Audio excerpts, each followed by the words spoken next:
আজকে পরীক্ষার হলে ডিউটি করতে গিয়ে আমি সম্পূর্ণ হতাশ হয়ে গেলাম। প্রথম পর্বের আজকে ম্যাথ পরীক্ষা ছিল। তো সেই পরীক্ষায় আমি হল ডিউটিতে গিয়ে আমি সম্পূর্ণ হতাশ হলাম। যারা পলিটেকনিকে ভর্তি হয়েছে শিক্ষার্থী, তারা কিন্তু এই যে ওএমআর এর এই টপ পেজটা আছে খাতার, এই টপ পেজটা ফিল আপ করতে কত ধরনের ভুল করেছে তা বলার বাইরে। এরপরে হাজিরার শিট ফিল আপ করতে গিয়ে অনেক ভুল।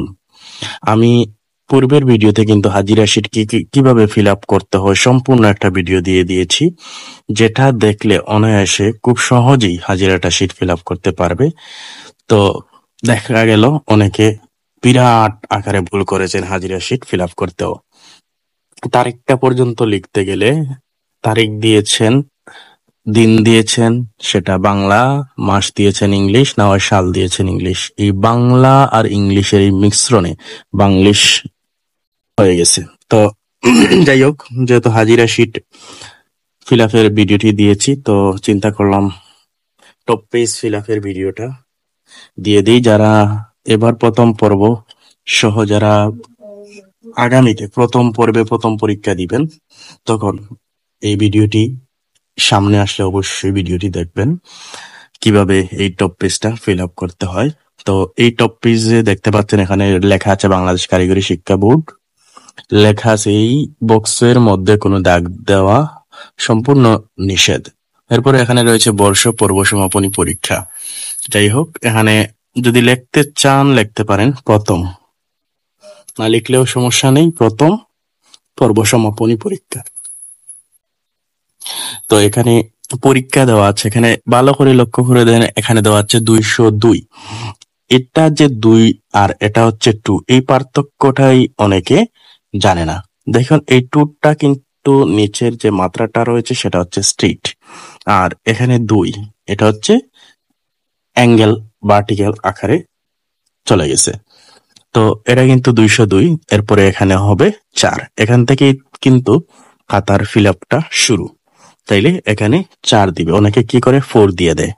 আচ্ছা যাই হোক, তারপর আসি এই অংশে।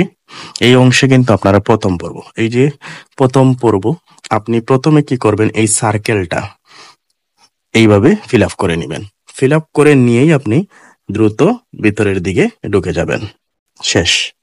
এইভাবে দ্রুত কিন্তু বৃত্তবরাটটা ফিল আপ করা যায়। তারপরে হচ্ছে কারিকুলাম কোড। কারিকুলাম কোডটা হচ্ছে 15। খাতার কিন্তু এই ভিতরের পৃষ্ঠায় কিন্তু বাংলায় লেখা আছে শিক্ষাক্রম কোড। তো শিক্ষাক্রম কোড আর কারিকুলাম কোড, এটা হচ্ছে কারিকুলাম হচ্ছে ইংলিশ শব্দ, বাংলায় হচ্ছে শিক্ষাক্রম, তাইলে সেটা হচ্ছে 15। তাইলে এখানে 15টা ফিল আপ করতে হবে। সকল ডিপ্লোমা ইন ইঞ্জিনিয়ারিং এর সকল টেকনোলজির কিন্তু এই একটাই, ডিপ্লোমা ইন ইঞ্জিনিয়ারিং বলতেই যা আছে সবার কিন্তু এই কারিকুলাম কোডটা হচ্ছে 15। ঠিক আছে, এরপরে হচ্ছে টেকনোলজি কোড। আপনি যে টেকনোলজিতে পড়বেন, সিভিল হলে 64, আর্কিটেকচার হলে 61, ইলেকট্রিক্যাল হলে 67। আপনার অ্যাডমিট কার্ডে কিন্তু লেখা আছে ইলেকট্রিক্যাল টেকনোলজি, সামনে কিন্তু 67 টেকনোলজি কোড। তাহলে আমার হচ্ছে সিভিল, আমি লিখলাম 64। তাহলে আমি 6টা এইভাবে রাউন্ড আকারে দিব, দিয়ে কিন্তু দ্রুত ভিতরের দিকে চলে যাব। তারপর হচ্ছে 4, এই যে 4, এইভাবে দ্রুত ভিতরের দিকে চলে যাব। এরপরে হচ্ছে রোল নাম্বার। রোল নাম্বারটা দিয়ে দিবেন, এই যে 6 ডিজিটের রোল নাম্বার। এটা অ্যাডমিট কার্ড দেখে কিন্তু রোল নাম্বারটা ফিল আপ করবেন। ক্লাস রোল দিলে হবে না, আপনার অ্যাডমিটে যে 6 ডিজিটের রোল আছে সেই রোলটা দিবেন। তারপর রেজিস্ট্রেশন নাম্বার এখানে দেওয়া আছে 15022133650। এই যে রেজিস্ট্রেশন নাম্বার আপনার দেওয়া আছে, এডমিট কার্ড দেখে কিন্তু ফিল আপ করবেন। তারপর হচ্ছে সেশন, আপনার এডমিট কার্ডের সেশন দেখবেন 24-25 দেওয়া আছে। আপনি যেই সেশনে পরীক্ষা দিবেন সেটাই কিন্তু এই সেশনটা উল্লেখ থাকবে। আপনি যে সেশনে ভর্তি হয়েছেন, 24-25 সেশনে ভর্তি হয়েছেন, এই 4 বছরে 8টা সেমিস্টার আসবে, 8টা সেমিস্টারই কিন্তু আপনার এই 24-25 সেশনটাই থাকবে। তারপর বিষয় কোড, আজকের বিষয় কোড ছিল ম্যাথ 25911। তো এই সিম্পল জিনিসটা কিন্তু আপনারা আগে ফিল আপ করে নেবেন। তারপর আপনার যখন এই টপ পেজটা ছেড়ে দিবেন, আপনি অতিরিক্ত যতটা খাতার সংখ্যা নিয়েছেন আপনি ততটাই ফিল আপ করবেন।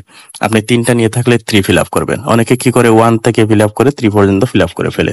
আপনি 3টা নিয়েছেন, আপনি 3 ফিল আপ করবেন। আমার কিন্তু আগের ভিডিওতে আমি বলেছিলাম যে হাজিরা শিট কিন্তু প্রত্যেকের জন্য রোল রেজিস্ট্রেশন দিয়ে একটা পেজ বরাদ্দ। তাইলে আপনাকে একটা শিট দেওয়া হবে, এই শিটে আপনাদের হল রুমে যতজন শিক্ষার্থী থাকবে ততজনের কিন্তু সিট এখানে থাকবে। তো ততজনের জন্য এক একটা করে পেজ বরাদ্দ। অনেকে কি করে প্রথমেই তার সবকিছু লিখে সাইন দিয়ে দেয়, এরপরে নিচে আরেকজনে দেয়, এরপরে নিচে আরেকজন। না, আপনার জন্য একটাই পেজ বরাদ্দ। দেখবেন এই পেজের উপরে আপনার রোল এবং রেজিস্ট্রেশন রয়েছে। এবার প্রত্যেকের জন্য আলাদা আলাদা পেজ রয়েছে।